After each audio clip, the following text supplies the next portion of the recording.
Hello dear student, मैं हूं DRX Deveshpal और हम लोग रीड कर रहे हैं 12th क्लास का चैप्टर 3 ह्यूमन रिप्रोडक्शन यानी कि मानव जनन, जिसमें बहुत सारी चीज़ें हम लोग रीड कर चुके हैं।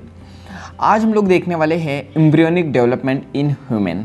तो चलिए इसको स्टार्ट करते हैं।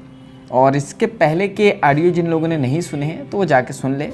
और हम लोग स्टार्ट करने वाले हैं एम्ब्रियोनिक डेवलपमेंट। तो हम लोगों ने इससे पहले देखा था कि एम्पुलरी इस्थमिक जंक्शन पर जायगोट बन चुका था हमारा।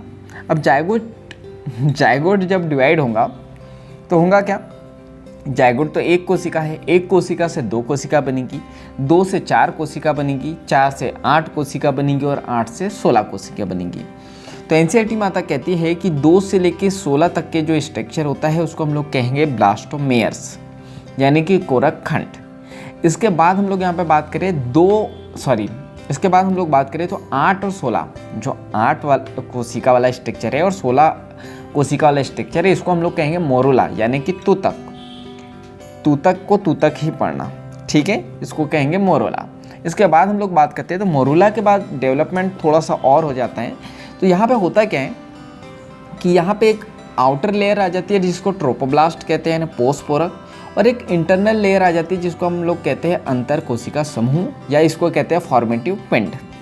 तो ये फॉर्मेटिव पिंड क्या कहता है, भ्रूण के रूप में ये विकसित हो जाता है आगे। तो ये आपको याद रखना है। अब इस स्ट्रक्चर को क्या कहेंगे, तो इसको हम लोग कहेंगे ब्लास्टोसिस्ट यानी कि कोरक पट्टी। तो 3-4 चीज़ें देखी, जायगोट था, जायगोट से बनेगा ब्लास्टोमेयर्स, ब्लास्टोमेयर्स से बनेगा मोरुला और मोरुला से बनेगा ब्लास्टोसिस्ट। ये आपको याद रखना है। ब्लास्टोसिस्ट पे 2 लेयर हम लोगों ने देखी। तो एक तो फॉर्मेटिव पिंड या अंतर कोशिका समूह जो भ्रूण के रूप में विकसित हो जाएगा। अब बात करते हैं अपन ट्रोपोब्लास्ट की।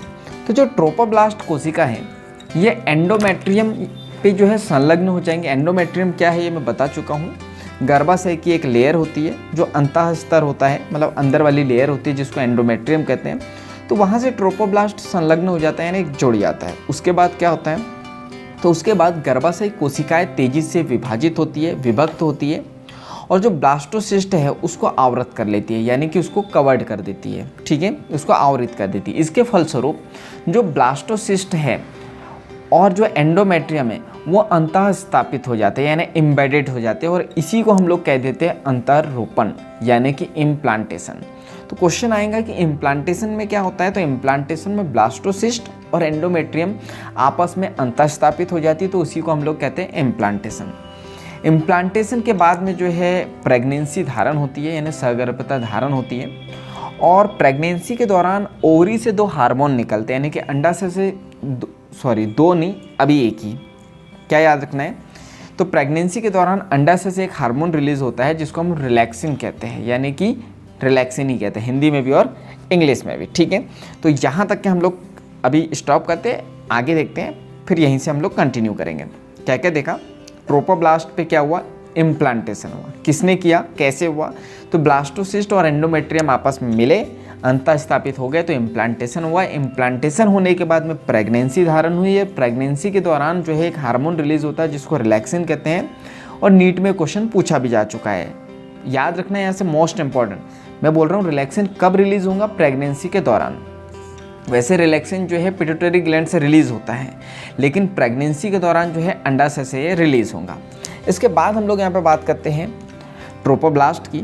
तो ट्रोपोब्लास्ट पर जो है अंगुली जैसी संरचना आ जाती है जिसको अपन जरायु अंकुरक कहते हैं यानी कि कोरियोनिक विलाई कहते हैं। और ये गर्भाशय ऊतक और मात्र रक्त से क्या रहती है, ढकी रहती है, यानी आच्छादित रहती है। तो ये मोस्ट इंपॉर्टेंट याद रखना है कि यहाँ पे जो कोरियोनिक विलाई है गर्भाशय ऊतक और मात्र रक्त से यानी ब्लड से जो है ढकी रहती है। जरायु अंकुरक और गर्भाशय ऊतक की बात करूँ तो इंटरडिजिटेटेड होता है यानी कि अंतरागुली युक्त। इसका मतलब कि क्या होता है कि ये आपस में बहुत टाइटली जुड़े हुए होते हैं। कौन, जरायु अंकुरक और गर्भाशय ऊतक। इसको संयुक्त रूप से हम लोग बात करें तो गर्भाशय भ्रूण यानी कि गर्भ और मात्र शरीर के साथ संरचनात्मक और क्रियात्मक इकाई गठित करते हैं ये, ठीक है। मैंने क्या बोला, संयुक्त रूप से। कौन, जरायु अंकुरक और गर्भाशय ऊतक संयुक्त रूप से परिवर्धन गर्भ यानी कि डेवलपमेंट जो भ्रूण होता है और मात्र शरीर के साथ एक संरचनात्मक एवं क्रियात्मक इकाई गठित करते हैं जिसे अपन प्लेसेंटा कहते हैं यानी कि अपरा कहते हैं। मोस्ट इंपॉर्टेंट याद रखना है। अपरा की बात करें तो ये एम्बिलिकल कॉर्ड यानी नाभि रज्जु द्वारा भ्रूण से जुड़ा रहता है। अपरा के कार्य की बात करें तो इनका काम है भ्रूण को O2 यानी कि ऑक्सीजन और पोषण प्रदान करना, और भ्रूण से जो CO2 और उत्सर्जित अपशिष्ट पदार्थ जो बाहर निकलते हैं शरीर से, तो उसको बाहर करना। ठीक है, शरीर से बाहर नहीं निकलते, मतलब उस बच्चे की बॉडी से बाहर निकलते तो उसको बाहर करना। इसके बाद हम लोग बात करें अपरा की, तो अंतःस्रावी ऊतकों का भी ये कार्य करती है। तो आपको याद रखना प्लेसेंटा जो है अंतःस्रावी ग्रंथि भी इसको अपन क्या कहते हैं, sorry 1 minute, 1 2 3 and start. Placenta की बात करें तो अंतःस्रावी ऊतकों का भी ये कार्य करती है। तो हम लोग प्लेसेंटा को अंतःस्रावी ग्रंथि भी कह सकते हैं। ठीक है, क्यों कह सकते हैं, क्योंकि अंतःस्रावी ग्रंथि वो होती है जहाँ से हार्मोन निकलते हैं। तो क्या अपरा से हार्मोन निकलते हैं? जी बिल्कुल निकलते हैं। कौन कौन से निकलते हैं? तो आपको याद रखना है यहाँ से निकलता है HCG यानी कि ह्यूमन कोरियोनिक गोनेडोट्रोपिन यानी कि मानव जरायु गोनेडोट्रोपिन। दूसरा हार्मोन निकलता है HPL यानी कि ह्यूमन प्लेसेंटल लैक्टोजन यानी कि मानव अपरा लैक्टोजन। फिर नेक्स्ट हार्मोन निकलते हैं यहाँ से एस्ट्रोजन और प्रोजेस्टेरोन। तो ये आपको याद रखना है। तो यहाँ पर जो है HCG और HPL ये हार्मोन जो है सगर्भता की स्थिति के दौरान जो है उत्पादित होते हैं। तो यहाँ से 3 हार्मोन जो है सगर्भता यानी प्रेगनेंसी के दौरान जो है उत्पादित होते हैं। पहला तो रिलैक्सिन कहाँ से रिलीज हो रहा है? अंडाशय से। इसके बाद अपरा से 2 हार्मोन रिलीज होते हैं HCG और HPL। तो ये याद रखना है। और दूसरे हार्मोन भी प्रेगनेंसी के दौरान रिलीज होते हैं जैसे कि एस्ट्रोजन, प्रोजेस्टेरोन, कॉर्टिसोल, प्रोलैक्टिन और थायरॉक्सिन। इनकी मात्रा जब बहुत ज़्यादा बढ़ जाती है गर्भाशय महिला में तो भ्रूण वृद्धि करता है, माता की उपापचय क्रिया में परिवर्तन होता है और सगर्भता बनाए रखने के लिए क्या है? इंपॉर्टेंट है। तो ये आपको याद रखना है एम्ब्रियोनिक डेवलपमेंट के बारे में। इसके बाद भ्रूणी झिल्लियों की बात करें, NCERT ने नहीं दिया है लेकिन एक बार क्वेश्चन पूछ लिया था तो हम लोग पढ़ लेते हैं। तो भ्रूण की 4 झिल्ली होती है। पहला होता है पीत कोष यानी कि यॉक सेक। तो ये विकासशील भ्रूण को पोषण देने का काम करती है। दूसरा उल्ब यानी कि एमनियोन, भ्रूण को सूखने नहीं देती है और लिंग का निर्धारण करने के लिए एमनियोन का यूज़ किया जाता है। ये नीट में कई बार क्वेश्चन आ चुका है। तीसरी लेयर की बात करें तो इसको कहते हैं अप्रापोषित यानी कि एलेंटॉइस। ये कैल्शियम को अवशोषित करके जो कवच होता है उसको कमज़ोर करती है। लास्ट होती है जरायु यानी कि कोरियोनिक सिरोसा। ये सबसे बाहरी झिल्ली होती है और क्या करती है? अपरा का निर्माण करती है। इसके बाद हम लोग यहाँ पे बात करते हैं अंतररोपण के तुरंत बाद जो है अंतरकोशिका समूह जो हम लोग ने देखा था। अंतरकोशिका समूह जो है विभेदित हो जाती है 3 लेयर में। तो 3 लेयर कौन कौन सी है? एक्टोडर्म, मेसोडर्म और एंडोडर्म। ठीक है, ये तीनों ही जर्मिनल लेयर होती है। इसी के द्वारा जो है हमारे सभी अंगों का निर्माण होता है। तो सभी अंगों के निर्माण की प्रोसेस को हम लोग कहते हैं ऑर्गेनोजेनेसिस। अब यहाँ से एक क्वेश्चन आ सकता है कि अंतर कोशिका के अलावा भी जो है वहाँ पे निश्चित सतह पर होती है स्टेम सेल। ठीक है, स्टेम कोशिका, इनके पास क्षमता होती है कि सभी अंगों एवं ऊतकों को ये उत्पन्न कर सकती है। ठीक है, इसके बाद हम लोग यहाँ पे बात करते हैं तो 1 महीने बाद क्या होता है। तो हम लोग देख रहे हैं कि बच्चे का डेवलपमेंट कैसे धीरे धीरे होता है। तो 1 महीने के बाद भ्रूण का हृदय निर्मित होता है। 2 महीने बाद के अंत तक के भ्रूण के पैर और अंगुलियां विकसित हो जाती है। 12वें सप्ताह जिसको पहली तिमाही कहते हैं, तो इसके अंत तक के लगभग सभी अंग तंत्रों की रचना हो जाती है जैसे कि पैर और बाह्य जनन अंग। 5वें महीने के दौरान जो है गर्भ की पहली गतिशीलता और सिर पर बाल आ जाते हैं। ठीक है, तो मतलब बच्चा गंजा पैदा नहीं होगा, उसके सर पे बाल आ जाएंगे और पहली गतिशीलता वहाँ पे आ जाती है जिसको हम लोग कहते हैं 3 इडियट्स में आपने देखा होगा कि बच्चा किक मारता है। तो वो 5वें महीने के दौरान होता है। इसके बाद 24वें सप्ताह के अंत तक यानी दूसरी तिमाही की बात करें तो पूरे शरीर पर कोमल बाल आ जाते हैं। आँखों की पलकें अलग अलग हो जाती है और भौरियाँ भी आ जाती है। भौरियाँ यानी कि वो आँखों पे जो रहती है ना, भौरिया नहीं भरोनिया, यही मतलब कहते हैं इसको। तो ये आ जाती है। इसके बाद जो है 90वें माह के अंत तक गर्भ पूर्ण हो जाता है और प्रसव के लिए तैयार हो जाते हैं। इसके बाद हम लोग बात करते हैं प्रसव की यानी पास्चुराइजेशन, या फिर इसको कहते हैं अपन लेबर। सॉरी, पास्चुराइजेशन नहीं कहते, तो 1 मिनट, प्रसव क्या कहते हैं? पास्चुराइजेशन या फिर लेबर। तो यहाँ पर सगर्भता की बात करें, प्रेगनेंसी की बात करें तो लगभग ये 9.5 माह की होती है। तो ये याद रखना 9 महीने हम लोग बोलते हैं लेकिन एक्चुअली जो है 9.5 महीने की होती है, यानी कि 9.5 माह की। और आपको याद रखना है जो ये प्रेगनेंसी के दौरान जो फेज चलता है यानी 9.5 माह का, उसको कहते हैं गर्भा अवधि यानी कि गेस्टेशन पीरियड। तो ये इंग्लिश में आपको याद रखना है। इसके बाद प्रसव की बात करें तो कॉम्प्लेक्स न्यूरो एंडोक्राइन मैकेनिज्म है यानी कि जटिल तंत्रिका अंतःस्रावी क्रियाविधि है। प्रसव के संकेत क्या होते हैं, तो ये क्वेश्चन आ चुका है नीट में। तो प्रसव का संकेत होता है पूर्ण विकसित गर्भ तथा अपरा से उत्पन्न हल्के गर्भाशय संकुचन। मोस्ट इंपॉर्टेंट याद रखना है, नीट में क्वेश्चन पूछा जा चुका है कि प्रसव के संकेत क्या है, तो पूर्ण विकसित गर्भ तथा अपरा से उत्पन्न हल्के गर्भाशय संकुचन। इसके बाद हम लोग बात करते हैं, तो जैसे ही हल्का संकुचन होता है तो ये प्रेरित करते हैं जिन्हें अपन कहते हैं गर्भ उत्क्षेपण प्रतिवर्त यानी कि फीटर इजेक्शन रिफ्लेक्स। इससे क्या होता है, मात्र पीयूष ग्रंथि प्रेरित होती है। जैसे यहाँ पे संकुचन होता है तो जो पीयूष ग्रंथि होती है वो प्रेरित होती है और वहाँ से रिलीज करती है ऑक्सीटोसिन। तो मोस्ट इंपॉर्टेंट याद रखना है कि प्रसव के लिए जो रिस्पॉन्सिबल हार्मोन है वो है ऑक्सीटोसिन।